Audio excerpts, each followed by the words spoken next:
Hello, and welcome to Catalan News. We're approaching the end of the campaign with only 6 days to go. And as Catalan parties try to stand out, the Spanish Electoral Board is also playing a role. Its latest decisions on the campaign, questioning the Catalan public media, haven't pleased journalists. Today, we are going to get you the latest on the December 21st Catalan election run-up. We are also approaching Christmas, and Catalans are already buying ahead of the holiday. Let's find out what the gifts will be exactly. Big names are set to visit Catalonia in the coming days for the campaign trail. French former Prime Minister Manuel Valls is to take part in a unionist Ciudadanos event, while Jean-Luc Mélenchon will also come from France to support left-wing Catalonia in common. Today, another leader set his foot in the country, Mariano Rajoy. The Spanish president will have campaigned in Catalonia for 5 days by December 21st. Mariano Rajoy was in Catalonia today for the second time this campaign to support the People's Party. The polls look gloomy for the party and put it in last position. Only 5 to 10% of voters are likely to choose the party that imposed direct rule from Madrid on the country. Rajoy said his party will accept talks with the new Catalan government, though definitely not about independence. Pero ese gobierno será sobre todo la garantía de que Cataluña seguirá siendo España y Europa. His party submitted a complaint to the Electoral Board against Catalan Public Radio for 2 editorials by its main anchor, Mónica Terribas. Today, the board decided to begin sanction proceedings against the radio station. The same authority yesterday ruled that the Catalan Public TV must compensate the People's Party for supposedly excessive coverage of the pro-independence rally in Brussels last week. TV station staff accused the Spanish Electoral Board of meddling. Meanwhile, the Catalan president Carles Puigdemont also criticised the Spanish authorities. Via video link from Brussels, he took part in a party event, accusing Spain of twisting the law. He also stressed that independence is just a way of achieving a better country. Som independentistes sobretot perquè volem construir un país millor per tots i cadascun dels catalans i les catalanes. I avui, la independència és la millor política de benestar que podem fer per la nostra gent. Esquerra's Marta Rovira also criticised the Spanish judiciary. She today branded the possibility that she also be summoned to court over the independence case as coercion. Esquerra's #1 candidate, Oriol Junqueras, is still in pre-trial detention, along with 3 other leaders. The Catalan socialist leader said today that if they are finally convicted, they should be reprieved. Yet some sources in the party's Spanish Big Brother have also expressed their disapproval of these remarks. We've just heard Puigdemont campaigning from Brussels. He's not the only one who moved to Belgium following the suspension of Catalan self-rule at the end of October. 4 officials from the deposed Catalan government are with him, including Meritxell Serret, the agriculture minister.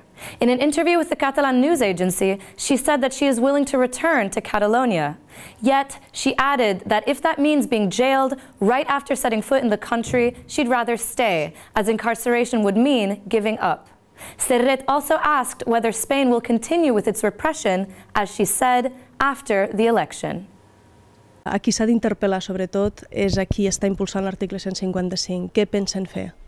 Pensen obviar la majoria d'una ciutadania que democràticament demana tirar endavant un projecte polític? Pensen continuar reprimint-la? Pensen continuar portant a la presó tots aquells líders polítics que ho defensin? Això és el projecte de país que estan defensant, aquesta és la democràcia falsa que estan defensant. And now we resume our series of visits to campaign events in order to get closer to each of the candidacy set to get seats in the next Catalan parliament. Today it's the turn of Unionist Party Ciudadanos, who has recently held a gathering in Cornellà de Llobregat. It's one of the 36 towns which make up the Barcelona metro area, a territory which accounts for over 40% of the total Catalan voters. Ciudadanos is one of the candidacies that focuses more on the greater Barcelona. If the polls are right, Ciutadans or citizens will again emerge as the main unionist party in Catalonia. It aims to surpass the pro-independence tickets to become the largest party in a highly fragmented parliament. The voters see them as the champions of Spain's unity in Catalonia. I vote Ciudadanos because the situation in Catalonia is very hard, and I think the independence is not viable. I don't want to choose between Spain or Catalonia. I'm Spanish and I'm from Catalonia. Ciutadans is likely to add to the 25 MPs it got in 2015, when party leader Inés Arrimadas became the head of the opposition.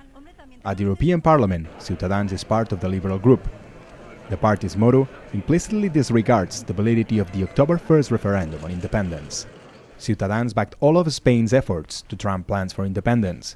The only party disputing Ciudadanos' hegemony on the unionist side, the Socialists, have so far been less severe. Yet, Ciudadanos is eyeing their traditional voters. We are in Cornellà de Llobregat, one of the few Catalan towns located in the so-called Red Belt that stayed loyal to the Socialist Party in the past Catalan election. In 2015, a lot of people living in the industrial surroundings of Barcelona decided to vote for Ciudadanos instead. Now, the party is playing all its cards in order to paint the Red Belt orange on December 21st. Catalonia's population boom in the past century was largely due to Spanish immigration. Barcelona's neighboring towns, such as Cornellà, were among the top destinations. Now, Ciudadanos is fishing for votes in these places, with the argument that pro-independence parties do not represent them. Piensan que Cataluña solo es las personas independentistas, solo es las manifestaciones del 11 de septiembre. También somos catalanes, también es Cataluña estos barrios, estos municipios, todos somos Cataluña. Whether voters buy this argument or not, we will soon see. In the last few hours, a video has gone viral. It shows a man on a Spanish army tank threatening Carles Puigdemont. In the footage, the unknown man says that he has found the solution for Spain's problems, and he goes on to show military facilities and the tank where he is. Let's give Puigdemont a surprise, the man says. 70 tons of pure love and democracy, he adds. He also threatens Podemos leader Pablo Iglesias. The Spanish Defense Ministry also said that the man is a friend of a soldier and that it will open an investigation. Christmas is around the corner, and with it, family gatherings in most Catalan homes. Meat stews, cannelloni, Christmas soup with large pasta shells, nougat and other desserts are very typical on the 24th, 25th and 26th of December. Seafood is also one of the essential ingredients these days, so food markets are already getting ready, and sales look good for the coming days. Christmas is drawing closer, and Catalans have already started to buy the food that they'll be eating over the holidays. Gilthead bream, sea bass, turbot or reed sea bream are just some of the products that Catalans eat throughout the Christmas period. Rather than waiting until the last day to buy them, many Catalans have already started to buy some of these products. This year, Mercadana's fish and seafood wholesalers expect an increase of approximately 2% in Christmas sales. Specifically, they calculate to sell some 7,200 tons of fish and seafood and 90,000 tons of fruits and vegetables. The price of fish and seafood is expected to fall slightly compared to last year. Among other reasons, the fall is due to the growing importance of products coming from aquaculture. En principi els preus s'aguantaran molt en relació a l'any passat perquè hi ha producte, però és que a més tenen una competència molt bona al peix d'aqüicultura. For Christmas, fruits and vegetables are not lacking in Catalan homes. And this Christmas's campaign is expected to be positive, as there's a high quantity and quality of products. Prices remain stable, even though the price of some products has changed this year due to climatic reasons. Els preus estan marcats per la tendència a l'estabilitat, es mantenen en relació a fa un any, excepte productes concrets i puntuals per la climatologia. Grapes, one of the star products on Christmas in Catalonia, is precisely one of those that changed its price. Especially consumed on New Year's Eve, vendors expect to sell 500 tons of grapes in a week, but this year those who buy them will have to pay a little bit more. Let's move on now to culture, because 3 Catalan-directed films have been nominated for the Goya Awards, Spain's annual film awards taking place in February. One of the films that will compete is Estiu 1993, or Summer 1993 in English, by Carla Simón. This touching coming-of-age story of loss and family is also already on the road for the Oscars, chosen to represent Spain in the prestigious competition. In the Goya, the film has 8 nominations in different categories, including Best Film. Also competing for this award is Isabel Cochet's The Bookshop, set in the England of the 50s. Cochet's works aims to be the best of 2017 in up to 12 categories. Finally, the film Incerta Gloria, or Uncertain Glory, set in the Spanish Civil War and based on a famous Catalan book, aims to get the Best Adapted Script award. Before we end our show, we want to show you a new community art project in Barcelona that stands for hope and for health.